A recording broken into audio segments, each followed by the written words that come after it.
Assalamualaikum warahmatullahi wabarakatuh. Senang sekali kita dapat berjumpa kembali dalam kesempatan ini. Saya Bustami Narda tak lupa mendoakan kepada Allah Subhanahu wa taala, Tuhan Yang Maha Esa. Semoga seluruh pemirsa selalu diberikan Allah Subhanahu wa taala, Tuhan Yang Maha Esa, keberkahan dalam hidup bersama keluarga. Dan semoga kita semuanya diberi Allah petunjuk ke jalan yang benar. Sahabat BN, ada pernyataan menggelitik dari seorang Faldo Maldini yang adalah staf khusus Mensesnek. Faldo Maldini mengomentari tentang Anies Baswedan. Yang disampaikan oleh Faldo Maldini ini anak sedikit, cuman rasanya cukup menggelitik. Sebab Faldo Maldini mengatakan Anies bisanya ngomong tapi nggak bisa kerja.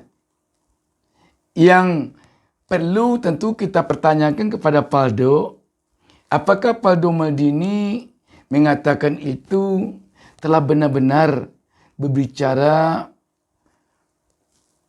secara realistis. Jadi kalau seorang staf khusus Mensesnek bicara tanpa fakta, agaknya ironis. Apalagi ini anak muda. Anak muda itu biasanya bicaranya faktual. Coba kita bacakan beritanya. Wartaekonomi.co.id menurunkan berita di bawah judul "Sempat sebut Rocky Gerung cocok duet sama Anies Baswedan. Faldo beri penjelasan, .. Sama-sama jago ngomong, gak bisa kerja." Berita ini hari Sabtu 19 November 2022 pukul 7.58 WIB pagi ini. Warta Ekonomi, Jakarta. Anies Baswedan sulit hilang dari radar pembahasan mengenai pencapresan 2024. Anies yang kini sangat dekat dengan apa yang disebut koalisi perubahan bersama PKS, Nasdem, PAN terus melakukan konsolidasi tak terkecuali mengenai sosok cawapres. Banyak nama yang muncul dari beberapa pihak tak terkecuali staf khusus Mensesnek Faldo Maldini yang menyebut Anies cocok berduet dengan Rocky Gerung. Hal ini pun dijelaskan lebih lanjut oleh Faldo soal celotehannya ini. Ia mengaku mengungkapkan itu saat merespon pernyataan ex-politisi Nasdem Zulfan Lindan yang menyebut Anies adalah antitesis Jokowi. Bang Zulfan kan bilang Anies antitesis Jokowi. Saya anggap itu tanggung banget, sekalian aja saya tambahin biar lebih antitesa Anies Rocky Gerung. The real antitesis Jokowi, ujar Faldo dilansir dari kanal YouTube Cokro TV Jumat 18/11/2022. Dengan dada satir, Faldo yang pernah gagal dapat kursi lewat PAN itu membeberkan alasannya.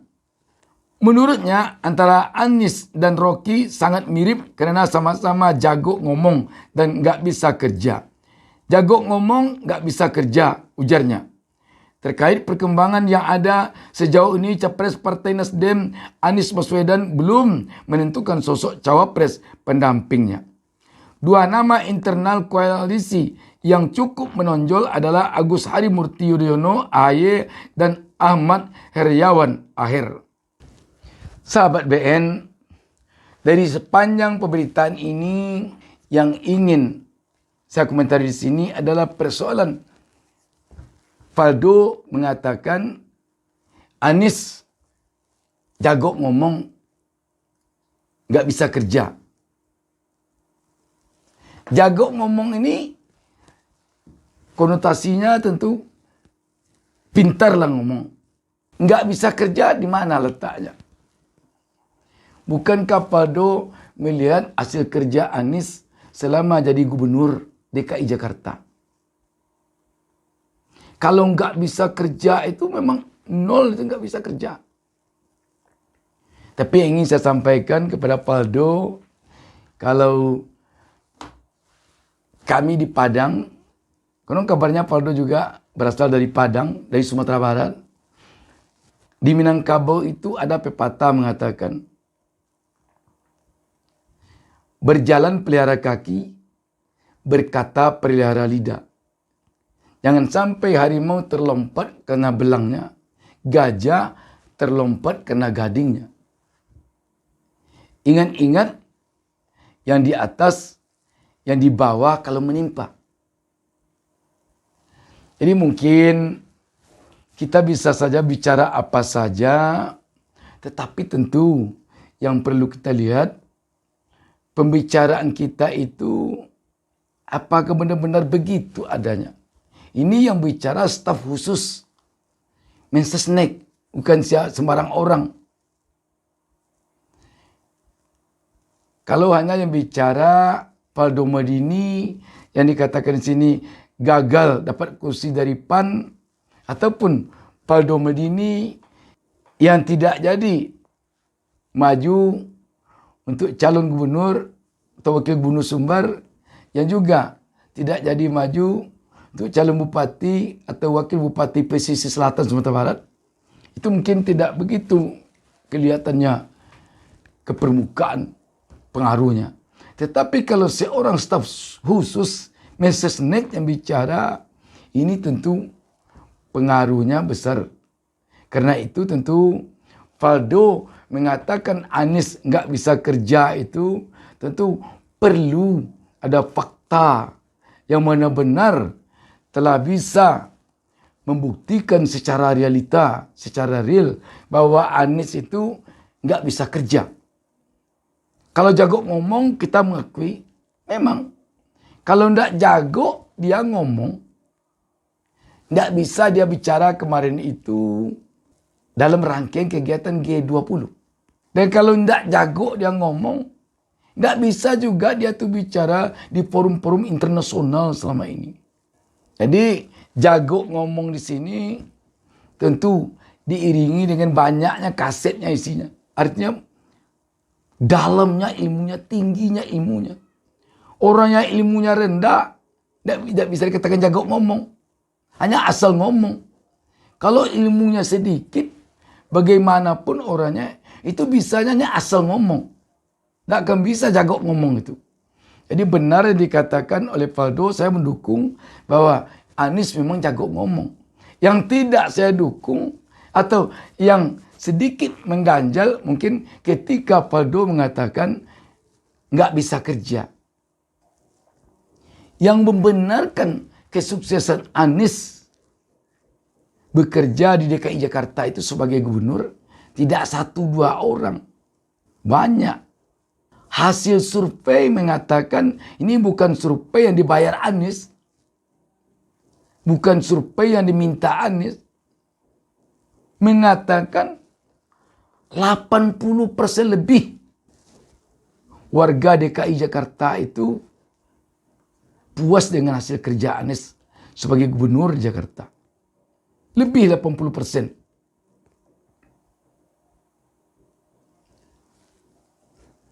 Jadi mengatakan nggak bisa kerja itu mungkin terlalu kasar mungkin bunyinya. Karena itu sebagai anak muda Faldo, saya hanya menyarankan kalau dipakai ya, kalau tidak apa-apa, agar ke depan bisa Faldo menerapkan pepatah Minang, berjalan pelihara kaki, berkata pelihara lidah. Luka oleh sembilu bisa diobati dengan piladang. Di kampung kita di Sumatera Barat banyak itu daun piladang. Tapi kalau luka oleh lidah, kemana obat hendak dicari?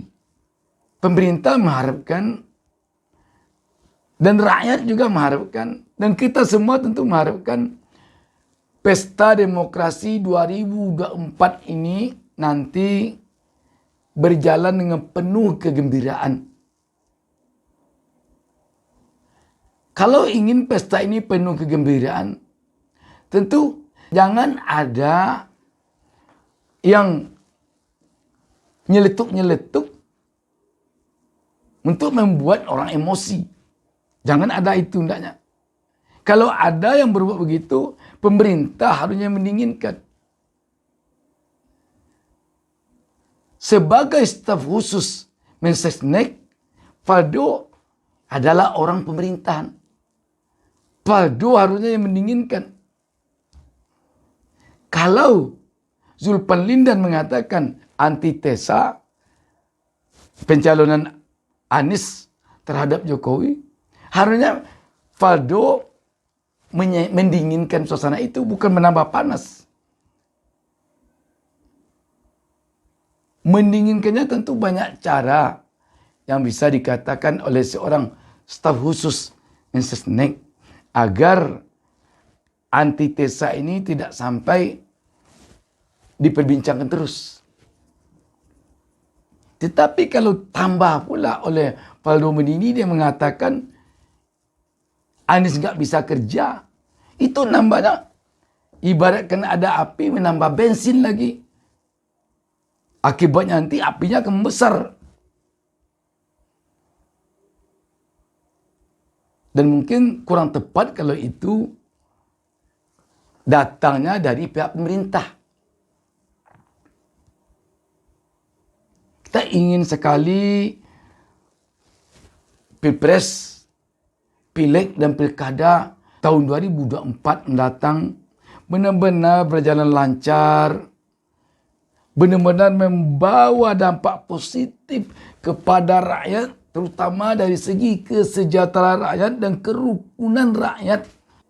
Rakyat sudah tidak tahan lagi hidup dalam keterbelahan, hidup dalam kesusahan, hidup dalam kemiskinan, hidup dalam hingar-bingar politik yang kadang-kadang membuat rakyat tidak tenang mencari hidup, mencari makan. Biasanya kan pemerintah yang berharap kepada rakyat agar bisa sama-sama menjaga kelancaran pesta demokrasi ke depan ini. Sekarang mungkin kami rakyat jelata yang berharap lagi kepada pemerintah. Mohonlah dijaga ketertiban, ketenangan, kelancaran pesta demokrasi 2024 nanti. Dari sekarang tentu menjaganya. Tolonglah jaga agar kami rakyat jelata ini bisa mencari makan sesuap pagi, sesuap petang dengan tenang. Bisa kami mencari uang sekolah anak kami dengan tenang. Bisa kami membayar cicilan rumah, subsidi kami dengan tenang. Bisa kami mencari modal usaha kami sehingga kami bisa juga berjualan di lapak kami setiap hari dengan tenang dan seterusnya dan seterusnya. Mohon kami kepada pemerintah. Kami rakyat jelata ini tidak ada gaji. Gaji kami hanya dari tetesan keringat kami. Bekerja di sawah, bekerja di ladang, bekerja di gang-gang kecil menjajakan jualan kami. Bekerja sebagai tukang bangunan, bekerja serabutan dan lain sebagainya. Tolong berikan ketenangan kepada kami dalam bekerja, dan tentunya pesta demokrasi 2024 mendatang ini kami sebagai rakyat jelata berharap tidak ada kecurangan dalam pesta ini. Sebab yang bikin kacau lagi nanti kecurangan. Kalau kecurangan pemilu, kecurangan pilpres, kecurangan pilkada telah kentara, kita khawatir juga akan terjadi kekisruhan. Makanya pemerintah tentu diharapkan oleh rakyat mengawasi, menjaga agar jangan ada kecurangan. Dan juga kita berharap kritikan-kritikan dari masyarakat biasa, dari rakyat jelata, dari rakyat banyak kepada pemerintah yang telah digaji oleh rakyat untuk mengelola pemerintahan ini. Tentu diharapkan oleh rakyat jangan kritikan, masukan, saran dari kami rakyat itu dibalas pula dengan keras. Rakyat memberikan kritikan, memberikan saran pendapat bukan dalam rangka mencari kalah menang. Tetapi hanya dalam rangka agar ke depan lebih baik lagi mengelola bangsa ini. Kenapa rakyat memberikan kritikan? Kenapa rakyat memberikan saran pendapat? Karena rakyat yang menggaji pemerintah. Gaji yang dimakan oleh aparat pemerintah itu dari rakyat datangnya. Dari pajak yang dikumpulkan. Yang bayar pajak itu rakyat. Ada yang bayar pajak 5.000 setahun. 100.000 setahun. 100 juta setahun. 1 miliar setahun. 100 triliun setahun. Mungkin ada gitu. Mulai dari sekecil dikumpulkan. Jadi alangkah naifnya kalau kritikan saran pendapat dari rakyat kepada pemerintah itu ada pula dibuatkan pembalasnya yang lebih keras lagi. Seperti yang dilakukan oleh buzzer-buzzer. Ironis kalau ada pula pihak yang membalas kritikan itu dengan menghantam yang mengkritik. Atau dikatakan saja oleh yang ingin maju jadi presiden sekarang ini, ingin maju jadi cawapres sekarang ini, yang ingin menduduki kursi legislatif dan lain sebagainya, dari sekarang sampaikan, saya kalau terpilih nanti menjadi presiden, saya kalau terpilih nanti menjadi wakil presiden, saya kalau terpilih nanti menjadi anggota DPR, saya kalau terpilih nanti menjadi anggota DPD, saya tidak mau dikritik. Coba bilang dari sekarang. Sampaikan terus terang. Rakyat kalau yang ingin mengkritik pemerintah, jangan pilih saya. Saya orang yang tidak mau dikritik. Tolong sampaikan itu. Tetapi kalau sekarang mengatakan tolong saya kritik nanti. Saya siap dikritik oleh rakyat. Tetapi setelah duduk marah dikritik. Itu kan sudah tidak benar itu namanya. Baik terus terang dari sekarang katakan kepada kami rakyat. Bahwa anda yang akan maju menjadi pejabat negara di level manapun yang akan kami pilih, tolong katakan bahwa anda tidak mau kami kritik. Dan kalau yang mau dikritik, katakan juga bahwa mau dikritik, tetapi dengan syarat sampai besok duduk anda, pernyataan anda itu berlaku. Bukan sekarang saja berlakunya. Jangan besok sampai anda carikan pula kami buzzer untuk menghantam kami. Tolong sampaikan dari sekarang. Sekali lagi kita tentu berharap agar pesta demokrasi 2024 mendatang mulai dari sekarang sampai selanjutnya lancar, tenang, aman, kondusif dan berjalan dengan penuh kegembiraan. Karena ini pesta. Demikian, wassalamualaikum warahmatullahi wabarakatuh. Jangan lupa subscribe.